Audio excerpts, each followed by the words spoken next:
Ni de aquí ni de allá. That means not from here, not from there in Spanish. You see, I have been coming in and out of this country since I was 5 years old. And at first, it started out as 2 weeks here, vacation. Then it was summers. Then it was a semester here and there. Then it was entire school years. Until one year, my mother broke the news to me that we were permanently moving here. And then ni de aquí ni de allá became very real to me because aquí became allá and allá became aquí.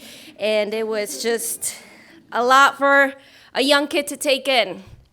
But I came, and before we embarked on that plane ride, de allá, aquí, my mother sat me down and she explained to me how things were going to be different, how schools were going to be different, how the food was going to be different, and man, was it.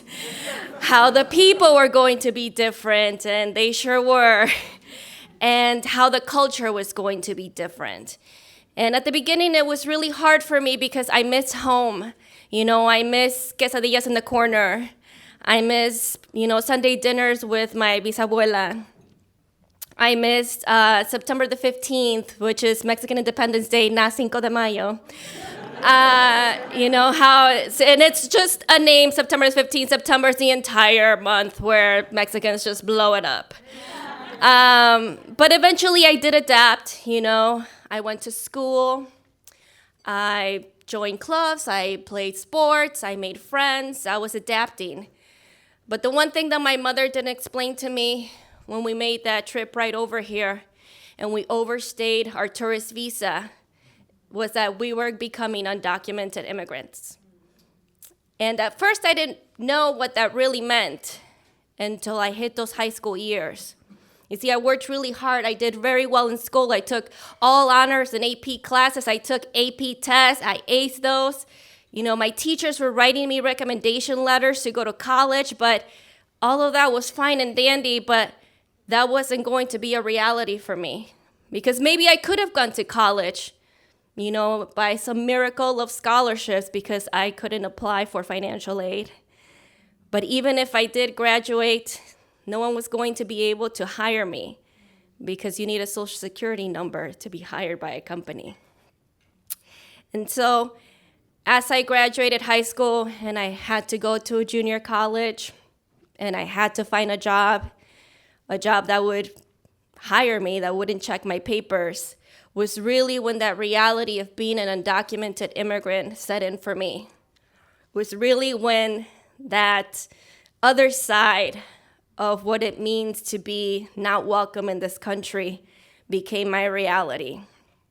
When ethnic slurs were being hurled at me at work because somebody didn't like their shake, or when your management team, threatens to cut your hours or call immigration on your entire family. It is living in constant fear if a cop gets too close to you because you think you're going to get pulled over and they're going to call immigration and you're going to get deported. It's constantly living in the shadows, not being able to speak up or say anything about the injustices that you live through every day. Because the one thing that your parents do teach you as an undocumented immigrant is not to make any noise, just to sit still. Try not to make a fuss. Try to blend in as much as possible. Become as invisible as you can be. And so that was my reality for many years.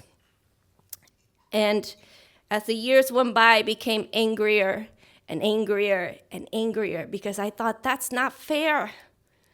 I worked really hard in school for me to be somebody.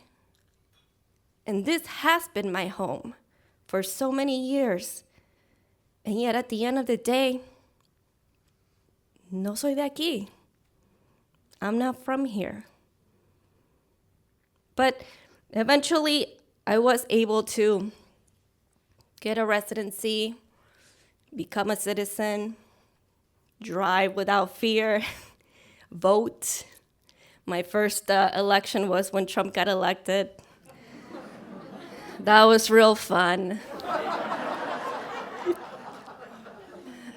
But I think what became more clear to me after living through all those years of being undocumented was it didn't really make a difference si era de aquí o si soy de allá, si vengo de allá y estoy aquí, if I'm from here, if I'm from there.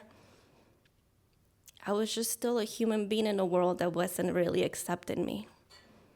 And to this day, I think a lot of us are still trying to find that way for us to be in the light. Thank you.